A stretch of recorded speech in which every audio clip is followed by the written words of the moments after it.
చాలా చూశాను అట్లా. ఆ భక్తి భావనతో దేవుడే దిగొస్తాడు, ఆ పని త్వరగా అయిపోతుంది. అక్కడే ఉంటుంది భక్తి అనేది. అట్లానే నేను ఎప్పుడు ఆ విషయం నాకు ఇష్టం లేదు మాట్లాడటం, కానీ ఇవాళ ఆ ద్రౌపది అమ్మని చూశాను ఆలయంలో.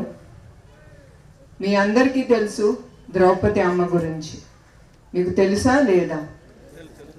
అప్పుడు కౌరవులు ఏం చేశారు? ఆవిడి భర్తని అవమానించాలని సిగ్గు లేకుండా ఒక ఆడదని ద్రౌపది అమ్మని సభలోకి తీసుకొచ్చి ఆ అమ్మ చీరలాగారు.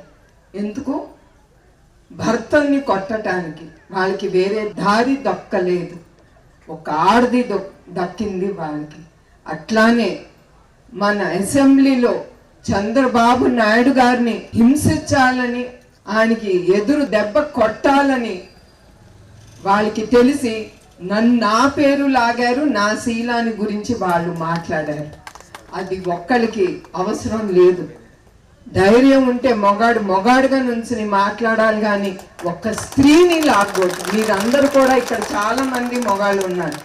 ఒక్క స్త్రీ గురించి మీకు మాట్లాడే హక్కు ఎవరికి లేదు ఇక్కడ. ఏ స్త్రీ ఎట్లాంటిదో తనకి తెలుసు, తన జీవితం గురించి తెలుసు. అది మనం నేర్చుకోవాల్సింది అక్కడంతా. అది అన్నీ అయిన తర్వాత ద్రౌపదికి కృష్ణుడే దిగి వచ్చి ఆవిడికి సహాయం అందించాడు. అట్లా ప్రజల్లో దేవుడు వచ్చి, అట్లా చంద్రబాబు నాయుడు గారికి కానీ ఆయన కుటుంబం కానీ ప్రజల్ని దేవుళ్ళుగా మా కుటుంబంకి నుంచున్నాను. అది నేను ఎప్పుడూ మర్చిపోను.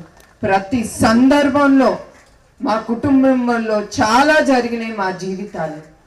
ఇప్పుడే అన్నారు తిరుమలలో ఆ బాంబులు పెట్టి నక్సలైట్లు, కానీ ఇప్పుడు కూడా మా కుటుంబం హిట్ లిస్ట్లో ఉన్నా కూడా, ఇట్లాంటి అవమానాలు చాలా ఎదుర్కొన్నా కూడా ఆ దేవుడు అనేవాడు ఉంటాడు.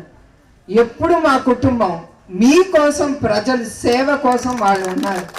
వాళ్ళు అట్లా మా కుటుంబం ఉంది గనక ఆయన్ని రాజమండ్రిలో నిర్బంధించినప్పుడు మీ అందరికీ తెలుసు, రుజువు ఏమీ లేకుండా 57 రోజులు నుంచున్న ఆయన ఖైదీ చేసినప్పుడు అప్పుడు దేవుడే దిగొచ్చి ప్రజల ద్వారా ముందుకొచ్చారు. అదే గనక ఆయన తినుంటే ఆ 26 కోట్లని చివరికి చెప్పారు. ఆ 26 కోట్లు కూడా వాళ్ళు చూపించలేకపోయారు. అది మా కుటుంబం అంటే. అట్లానే ఇప్పుడు నా గురించి మీ ముందర ఎందుకు చెప్తున్నానంటే, ఏనాడు నేను ఆ విషయం మాట్లాడలేదు. మగవాళ్ళని అందరికీ గుర్తు చేయటానికి తప్ప వేరే దానికి కాదు. ఇదేమి ఎలక్షన్ క్యాంపెయిన్ కాదు, నాకు అవసరం కూడా లేదు. ఇది స్త్రీని మర్యాదించాలి, స్త్రీ ఒక అమ్మ లాంటిది అనేది మీరందరూ మర్చిపోకూడదు. అది మీ అందరికీ గుర్తు చేయడానికి ఇది చెప్పేది ఈ విషయం. నేను ఏనాడు 10 మంది ముందర ఆ విషయం ఏనాడు మాట్లాడలేదు. కానీ ఇప్పుడు ఆ ద్రౌపది అమ్మని ఆ గుడిలో చూశాను కనుక మీకు ఒకసారి విన్నవించాలని నా మనసులో ఏముంది అని నేను మాట్లాడాను. అది నేను ఎవరికి అక్కర్లేదు. నా భర్తకి తెలుసు, అందరికీ తెలుసు నేను ఎట్లాంటి దాన్ని. So that's not at all important for me. తర్వాత భక్తికి వచ్చినప్పుడు